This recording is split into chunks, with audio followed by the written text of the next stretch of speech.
वेदांत रत्नाकर श्लोक नंबर 82। मन प्रचारो विषयेषु मास्मभूदिति स्वरूपे मूरर्प्यतामिदं विना तथा ध्यान समाधि संतते मनोजयो नेत्यगदन् महर्षयः। मन प्रचारो मन की प्रवृत्ति विषयेषु मास्म भूत विषयों में ना हो, मास्म भूत ना हो इति इस प्रकार से मुँह बार बार स्वरूपे अर्प्यताम स्वरूप में स्थित करना चाहिए। मन को बार बार स्वरूप में स्थित करना चाहिए। यतो यतो निश्चरति मनश्चंचल में स्थिरम ततस्ततो नियम्यैत दात्मन्येव वशं। एक बार नहीं, मुँह बार बार। विना तथा ध्यान समाधि संततिम, ध्यान समाधि संततिम, संततिम निरंतर ध्यान और समाधि के बिना मनोजयो न, मन की विजय नहीं हो सकती, मन पर विजय नहीं पा सकते। निधि ध्यासन समाधि लगातार अभ्यास चलेगा तभी हमारा चित्त स्थिर हो पाएगा। इति अगदन महर्षिया, ऐसा महर्षियों ने, प्राचीन महर्षियों ने कहा है। मन की प्रवृत्ति विषयों में ना हो, इसलिए उसे बार बार अपने स्वरूप में स्थित करना चाहिए। दीर्घ काल तक ध्यान और समाधि के अभ्यास के बिना स्वरूप में चित्त की स्थिति हो नहीं सकती। यह प्राचीन महर्षिगण सिद्ध कर चुके हैं। अतः इसके लिए ध्यान और समाधि की भी आवश्यकता है। अगला भी इसी प्रकार का, यदि और बड़ा कुछ करता रहे, मन पर विजय नहीं की तो सारा व्यर्थ चला जाएगा। मनोजयश्चेन्न कृतो न वासना क्षयं न नीता यदि मूलतोऽखिला स्थितिस्तथा तत्त्वपदं न लम्बिता वृथा प्रलापाय तदागमामि। मनोजयश्चेन्न कृतो न वासना क्षयं न नीता यदि मूलतोऽखिला न लंबित स्थितिस्तथा तत्त्वपदं न लंबिता वृथा प्रलापाय तदागमामि। यदि मन का जय नहीं किया, संपूर्ण वासनाओं का समूल नाश नहीं किया और आत्म तत्व में चित्त की पूर्ण स्थिति नहीं की तो श्रवण मनन आदि का अनुष्ठान सब व्यर्थ प्रलाप मात्र ही है। इसलिए क्या करना चाहिए? मन पर विजय प्राप्त करना चाहते हो तो वासनाओं को नष्ट करो, आत्म तत्व में चित्त की पूर्ण स्थिति रहे, ऐसा अभ्यास करो। अगला भी ऐसा ही है कि मन तो हमारा विषयों में खेल रहा है और ऊपर से हम ब्रह्म उपदेश कर रहे हैं, तो कितनी शोक की बात है। श्लोक नंबर 84। मना सदा खेलति वासनाविलं पराचि नित्यं प्रवणं तदेन्द्रियम् अथापि चेत् ब्रह्म वदन्ति निर्भया अहो जनानां परिशोचनीयता।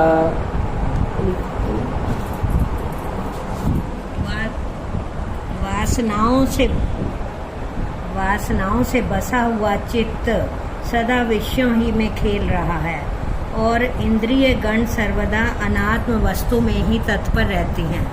फिर भी निर्भय होकर ब्रह्मोपदेश कर रहे हैं। आए जीवों की कैसी शोचनीय दशा है।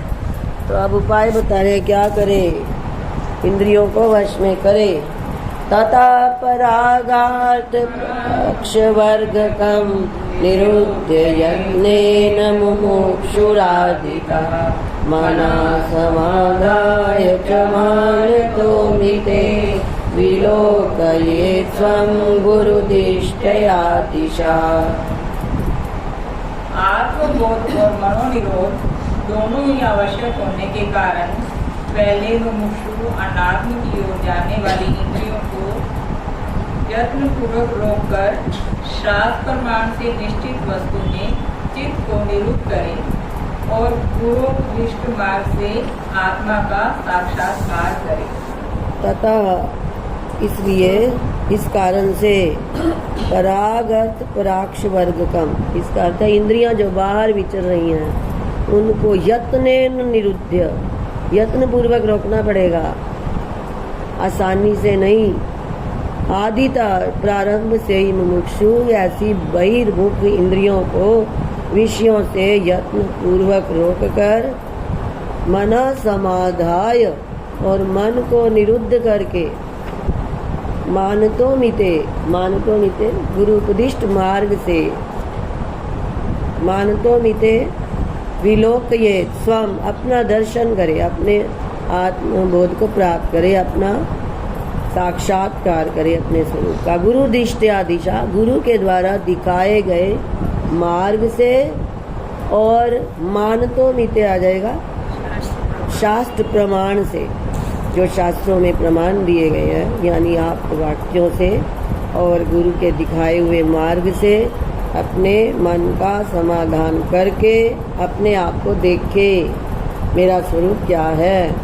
मनोविलासानवलोकयन् विभुर विराजतेयं हृदि संगवर्जिता न दुःखदीनो न च सौख्यवर्धितो भवत्ययं चित्तदशा प्रकाशयन्।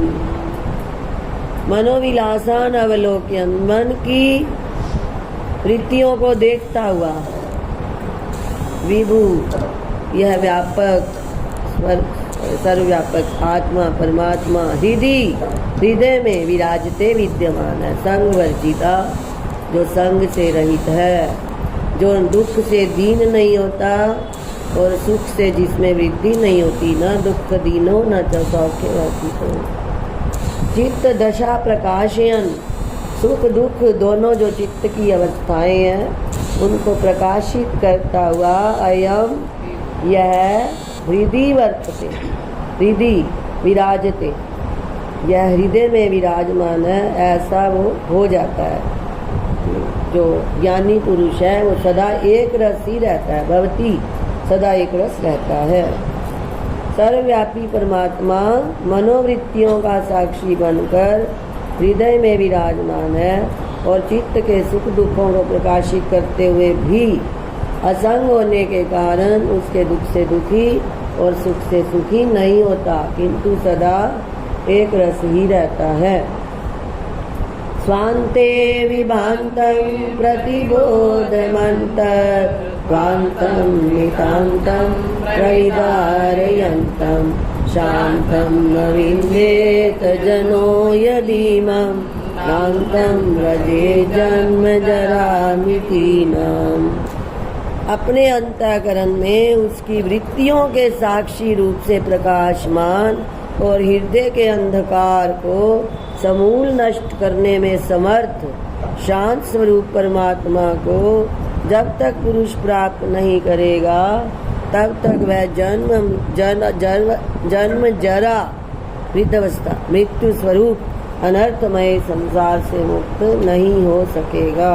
क्या करना, इसलिए अंधकार को अज्ञान को नष्ट करना है, परमात्मा का साक्षात्कार करना है।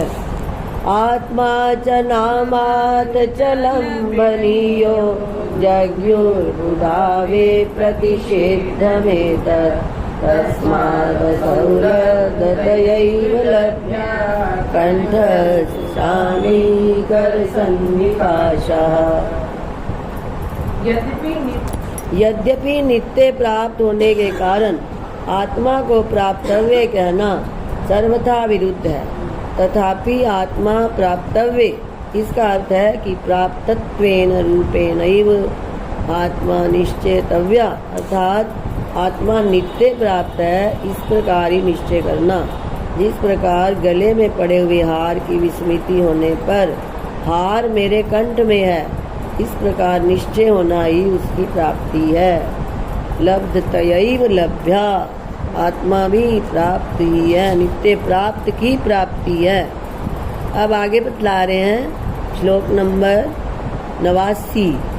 89 कि ये जो आत्मनिधि है हमारे अंतःकरण में गहरी छिपी पड़ी है। ऊपर शिला आ गई है, ज्ञान की शिला, इसके कारण हम दुख का अनुभव कर रहे हैं। अमुम निधिम गाढ़महो जनाना निगूढ़मन्तर्विदिदीप्यमानं न जानते मोहशिलावृतत् अमिततो दीनदशामवापुः। अमुम निधिम, इस आत्मनिधि को, कैसी आत्मनिधि? गाढ़म, जो छिपी हुई है, गहरी, अहो जना नाम, लोगों के, सभी मनुष्यों के अंतर्हृदय में निगूढ़म गाढ़म, बड़ी गहरी छिपी हुई है, गंभीर स्थल में छिपी हुई है। और दीप्यमानम, दीप्यमान भी हो रही है। कोई मणि हो, बंद डिब्बा हो, उसमें चमक रही हो, डिब्बे का ढक्कन ही नहीं खोलोगे तो क्यों नहीं जान रहा? मोह शिला आवृतत्वात्, मोह रूपी शिला से आवृत होने के कारण यह जीव न जानते, अमी, ये सब जीव न जानते, इस आत्मनिधि को नहीं जान रहे हैं। तो इसीलिए दीन दशाम अवापुः, दीन अवस्था को प्राप्त हुए हैं। मनुष्यों के हृदय में गंभीर स्थल में छिपे हुए उस दीप्यमान आत्मनिधि को अज्ञान शिला से आवृत होने के कारण न जानकर ही सब लोग दुख का अनुभव कर रहे हैं। तो अभी भी सावधान कर रहे हैं, जल्दी करो, कोई पता नहीं कब जीवन का अंत हो जाए। विद्यादतस्तूर्णमिमं विवित्सु व्यपावधिं मोदमनन्तलोके यत्वेतरत्कर्मवृथावितानं विधूय कामान् मृगतृष्णिकावान्।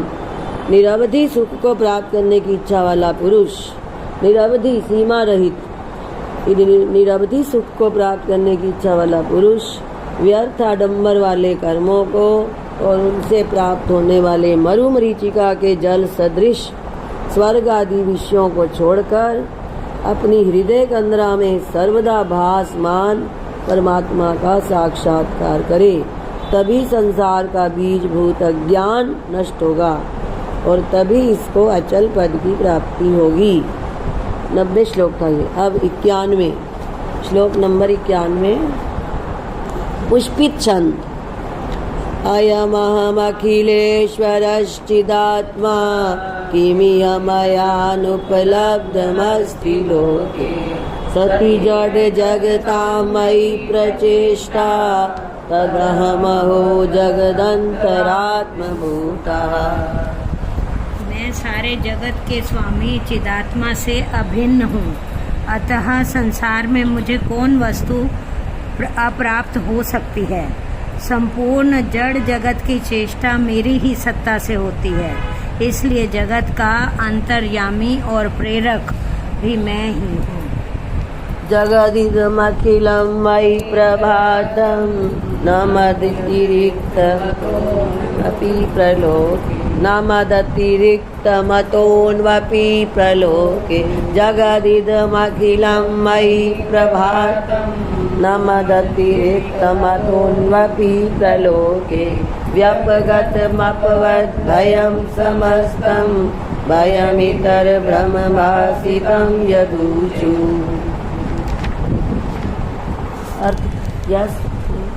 यह संपूर्ण जगत अधिष्ठान भूत मेरे में ही प्रतीत होता है, इसीलिए मुझसे भिन्न संसार में अनुमात्र भी नहीं है। अतः द्वैत भ्रम से प्राप्त हुआ सारा भय आज नष्ट हो गया है। अधिष्ठान के बिना कल्पित वस्तु कैसे हो सकती है? संसार कल्पित है, चाहे सर्प कल्पित है, चाहे पर बिना रस्सी के कैसे प्रतीत होता है? तो जैसे सर्प रस्सी में ही प्रतीत होता है, ऐसे संपूर्ण जगत अधिष्ठान भूत मेरे में ही प्रतीत होता है। मुझसे भिन्न संसार में अणु मात्र भी नहीं है। अतः द्वैत ब्रह्म से प्राप्त हुआ सारा भय आज नष्ट हो गया है। द्रुत विलंबित छंद।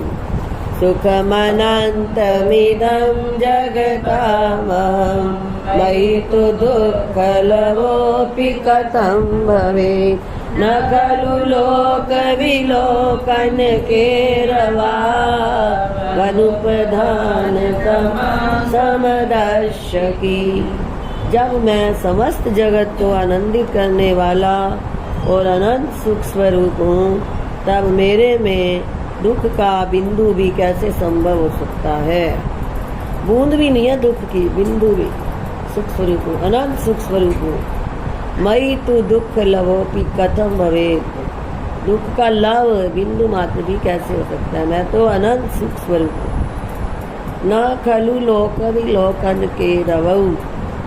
अपने प्रकाश से सारे संसार को प्रकाशित करने वाले सूर्य में सर लोक विलोकन के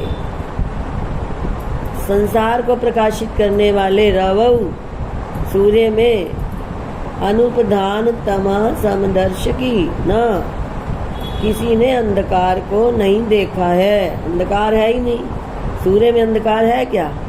अपने प्रकाश से सारे संसार को प्रकाशित करने वाले सूर्य में क्या कभी किसी ने वास्तविक अंधकार देखा है। अर्थात आप सुख स्वरूप हो, प्रकाश स्वरूप हो, आप में दुख का लेश भी नहीं है, अज्ञान अंधकार जरा मात्र भी नहीं है। आप सूर्य की तरह प्रकाश करने वाले हो, प्रकाश स्वरूप हो। श्लोक नंबर 94 रथोत्तमा छंद।